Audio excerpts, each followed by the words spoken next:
विजय आहे आणि खऱ्या अर्थानं महाराष्ट्रातले आमचे महायुतीचे जे लाखो कार्यकर्ते आहेत, या कार्यकर्त्यांचा विजय माननीय मुख्यमंत्री एकनाथराव शिंदेजी, मी, अजितदादा, आमचे रामदास आठवलेजी, आमचे सगळे मित्रपक्ष, आमच्या एकजुटीचा हा विजय आहे। त्याच्यामुळे मला असं वाटतं की प्रचंड मोठा अशा प्रकारचा विजय आज मिळालेला आहे। या निमित्ताने मी निश्चितपणे आमच्या देशाचे गृहमंत्री अमितभाई शहा यांचे देखील मनापासून आभार मानतो की ज्यांनी या ठिकाणी महाराष्ट्रामध्ये येऊन आमच्या कार्यकर्त्यांमध्ये ऊर्जा भरली। आमचे राष्ट्रीय अध्यक्ष नड्डाजी असतील, आमचे राजनाथ सिंगजी असतील, नितीन गडकरीजी असतील, सगळ्या राष्ट्रीय नेतृत्वाने आम्हाला या ठिकाणी अतिशय चांगल्या प्रकारे मार्गदर्शन केलं। आमचे प्रभारी असतील, या ठिकाणी आमच्या महाराष्ट्रामध्ये पियुषजी असतील, भूपेंद्रजी असतील, आमचे सगळे जेवढे या ठिकाणी आम्हाला मार्गदर्शन करत होते त्या सगळ्यांनी मला असं वाटतं की या विजयामध्ये हातभार लावलेला आहे आणि निश्चितच महाराष्ट्राच्या जनतेपुढे आम्ही नतमस्तक आहोत। याच्यापेक्षा जास्त आज या ठिकाणी काही बोलताच येत नाही। अक्षरशः साष्टांग दंडवत महाराष्ट्राच्या जनतेला, ज्या महाराष्ट्राच्या जनतेने हे प्रेम दिलेलं आहे। आणि मला असं वाटतं की जो काही एक विषारी प्रचार सातत्याने झाला, त्या प्रचाराला महाराष्ट्राच्या जनतेने आपल्या कृतीतून उत्तर दिलेलं आहे आणि म्हणून अशा जनतेचा मी आभार मानतो, ज्यांनी ही एकी दाखवली आहे त्यांचा मी आभार मानतो। आणि मी सांगितलं होतं की आम्ही आधुनिक अभिमन्यू आहोत, आम्ही चक्रव्यूह तोडून दाखवू। तो चक्रव्यूह तुटलेला आहे आणि महाराष्ट्र मोदीजींच्या पाठीशी खंबीरपणे उभा आहे। आज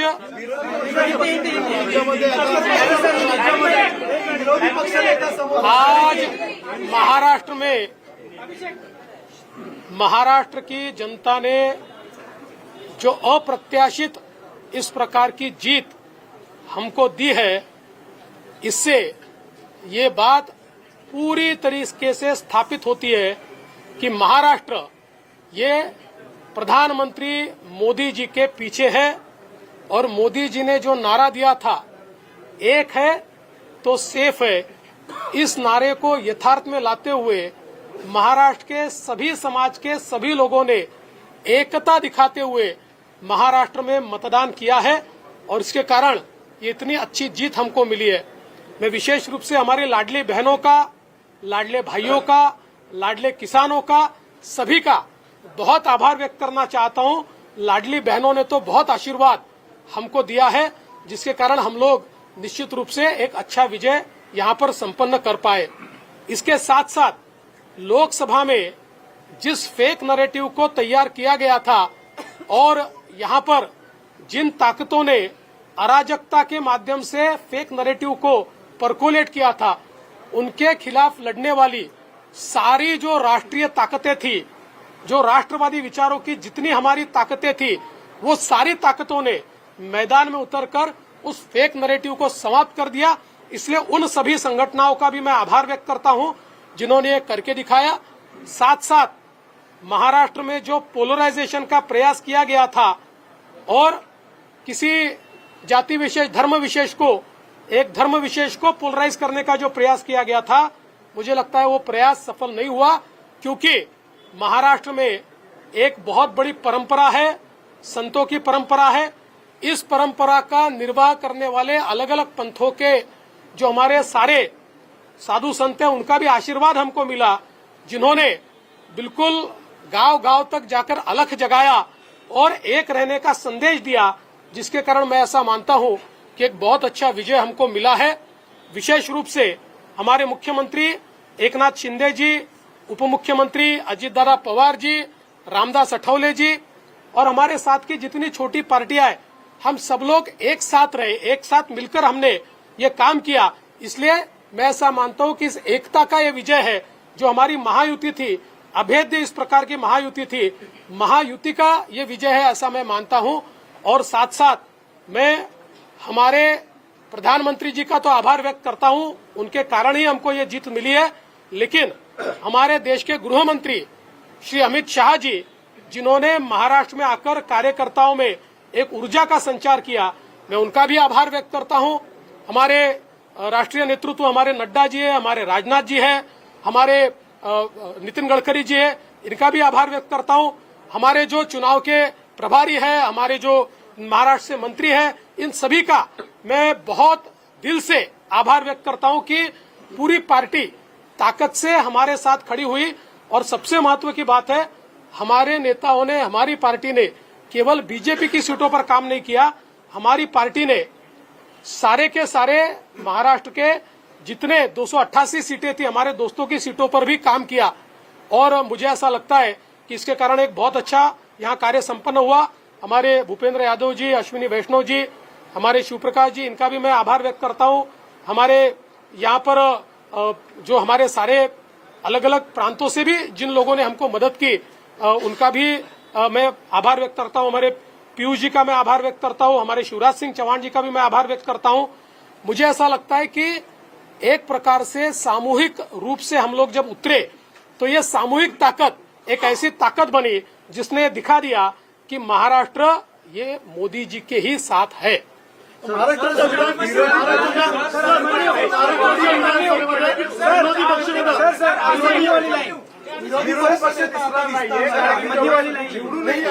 अभिमन्यू वाली लाईन आणि सर 1.1 आमदार लागतात, अभिमन्यू की तरफ भेज दिया सर। ऐसा है, मैंने पहले ही कहा था कि मैं आधुनिक अभिमन्यु हूँ, चक्रव्यूह को भेदना जानता हूँ। हमने चक्रव्यूह को भेदा है और ये कोई मैं पहले भी कह रहा हूँ, वापस कह रहा हूँ, इस विजय में मेरा बहुत छोटा उसमें मैं समझता हूँ कि सहभाग है। एक ये हमारी जो पूरी टीम है, इस टीम ने इस विजय को लाया है। मला असं वाटतं की कुठल्याही लोकशाहीमध्ये एक चांगला विरोधी पक्ष असणं हे गरजेचं आहे। त्यामुळे जे काही विरोधी पक्षाचे लोक निवडून आलेले आहेत त्यांचा आम्ही सन्मान करू। त्यांचा आवाज छोटा असो की मोठा असो, ते ज्या योग्य गोष्टी सांगतील त्या योग्य गोष्टींवर आम्ही त्यांना प्रतिसाद देऊ।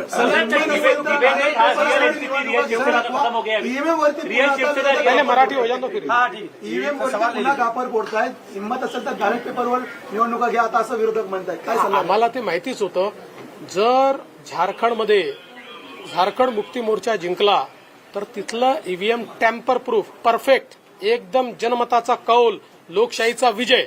आणि महाराष्ट्रामध्ये हे धाराशाही झाल्याबरोबर लोकशाही खतऱ्यात आलेली आहे, ईव्हीएम प्रॉब्लेम मध्ये आहे, ईव्हीएम टॅम्पर झालेला आहे। मला असं वाटतं की कुठेतरी अशा परिस्थितीमध्ये आत्मचिंतन केलं पाहिजे आणि खरी कारणं काय आहे। मला काय त्यांना सल्ला द्यायचा नाही आहे, मी तेवढा मोठाही नाही आहे, पण कधीतरी त्यांना खरी कारणं काय आहेत याचा विचार करावा लागेल। ज्यांनी मुख्यमंत्री पदाची स्वप्न पाहिली असे राष्ट्रवादी आणि काँग्रेसमधल्या बड्या नेत्यांचा या विधानसभा निवडणुकीमध्ये पराभव झालेला आहे। असं लोकशाहीची हीच खरी मला असं वाटतं गंमत आहे की लोकशाहीमध्ये कोणाला जनता डोक्यावर घेईल आणि कोणाला जनता धाराशाही करेल हे सांगता येत नाही।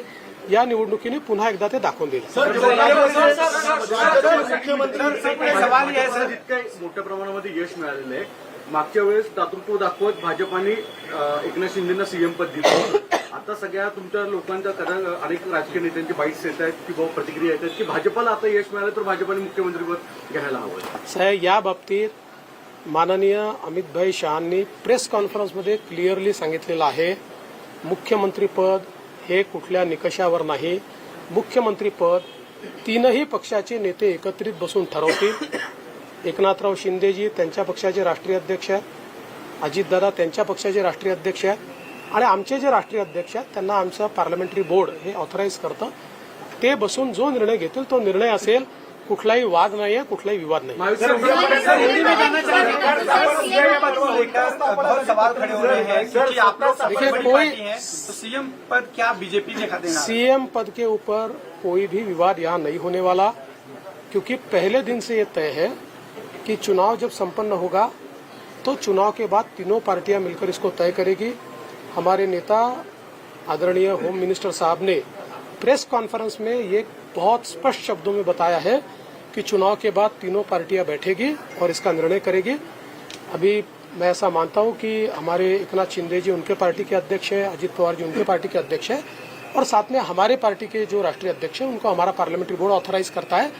तो ये लोग बैठकर एक उचित निर्णय करेंगे, हमारे वरिष्ठ नेताओं से बातचीत करेंगे, हमारे पार्लियामेंट्री बोर्ड से बातचीत करेंगे, जो निर्णय होगा वो सबको मान्य होगा, इसमें कोई विवाद नहीं।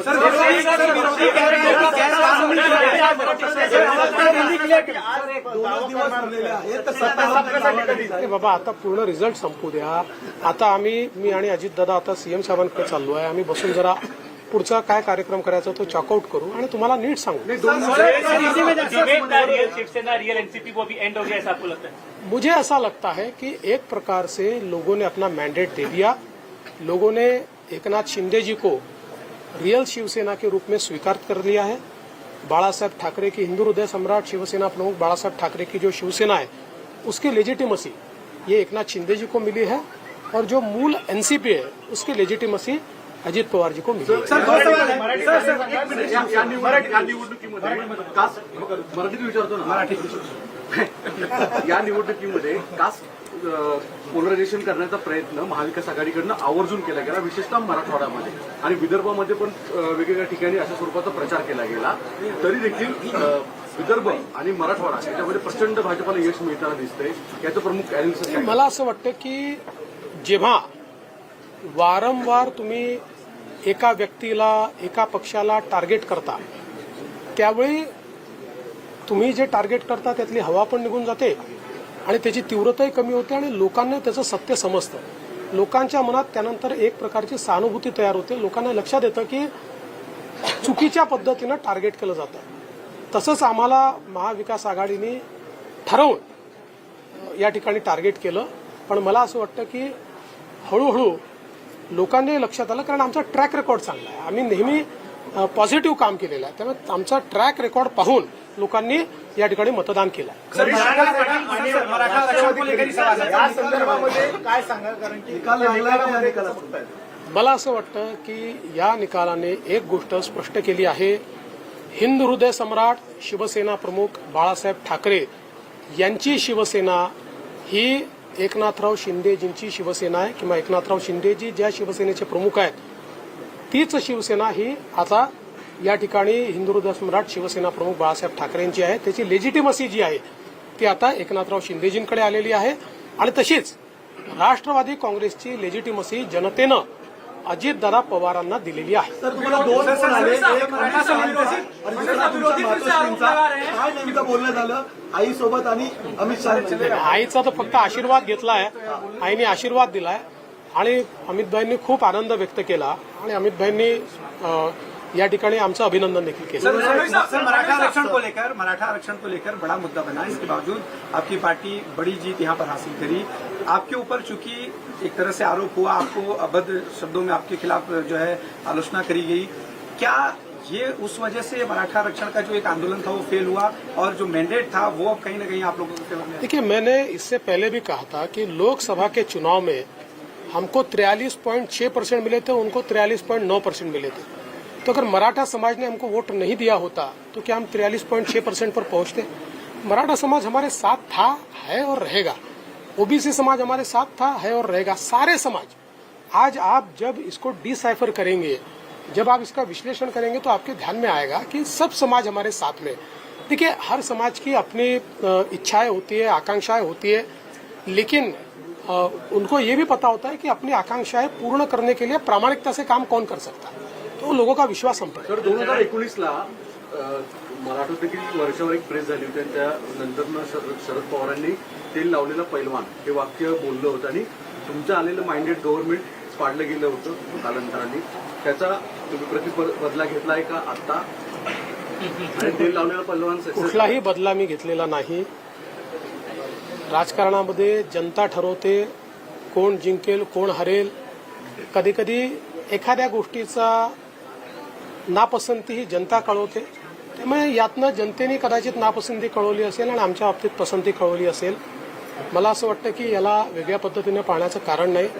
आणि नंबर्स काय आहे याच्या आधारावर मी विरोधी पक्षाचं मूल्यमापन करणार.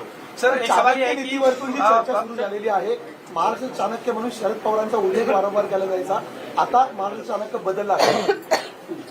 बदलला असेल तर मला माहीत नाही. फक्त मी एवढंच सांगू शकतो की मी तरी चाणक्य वगैरे काही नाही. मी भारतीय जनता पक्षाचा साधा कार्यकर्ता आहे. माझा पक्ष मला ताकद देतो, माझ्या पाठीशी उभा राहतो. म्हणून मला हे सगळं करता येतं. आमच्या पक्षातले जे वेगवेगळे नेते आहेत हे सगळे नेते माझं नेतृत्व मान्य करतात म्हणून मला पुढे जाता येतं. त्याच्यामुळे चाणक्य वगैरे नाही. म्हणून सांगितलं हे जे काही आम्ही जिंकलो आहे ही एकत्रित भारतीय जनता पक्षाचा हा विजय आहे. याच्यात देवेंद्र फडणवीसचं कॉन्ट्रीब्युशन हे फार लहान आहे. तसं स्वतःला चाणक्य मानत गैरकानूनी तुम्ही जीत स्वतःला कह रही चाणक्य है. मानत संजय नाही. राउत ने मात्र स्टेटमेंट दिया है कि गैरकानूनी जीत है. इस जीत को नहीं मानते क्योंकि जनता आप लोग के खिलाफ थी. और सर और इसी से एक सवाल इसी पे कंटिन्यू कर लेता हूं सर. क्या देवेंद्र फडणवीस के रूप में समंदर वापस आ गया है? जो लोग घर किनारे पे बसाए थे बह जाएंगे? देखिए पहली बात तो ये है कि संजय राउत इनके ऊपर मैं कभी प्रतिक्रिया देता नहीं हूं, लेकिन आज आवश्यकता इसलिए दे रहा हूं.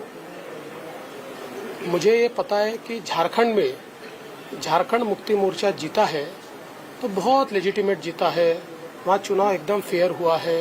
वहाँ पर इलेक्शन कमीशन ने अच्छा काम किया है. वहाँ पर ईवीएम इतना पक्का था कि वो हैक ही नहीं हो सकता. वहाँ लोकतंत्र का विजय हुआ है. और महाराष्ट्र में अगर हमको लैंडस्लाइड विक्ट्री मिली है तो इलेक्शन कमीशन भी बायस हो गया है. यहाँ का ईवीएम हैक हो गया है. यहाँ पर लोकतंत्र की हत्या हो गई है. देखिए कभी न कभी आत्मचिंतन करने की आवश्यकता होती है. जो आत्मचिंतन नहीं करते जिंदगी में वो समाप्त हो जाते हैं. मुझे ऐसा लगता है कि कभी न कभी आत्मचिंतन करना चाहिए और इस प्रकार से वो बात करेंगे तो क्या लोगों का विश्वास बैठेगा? चलो थैंक यू.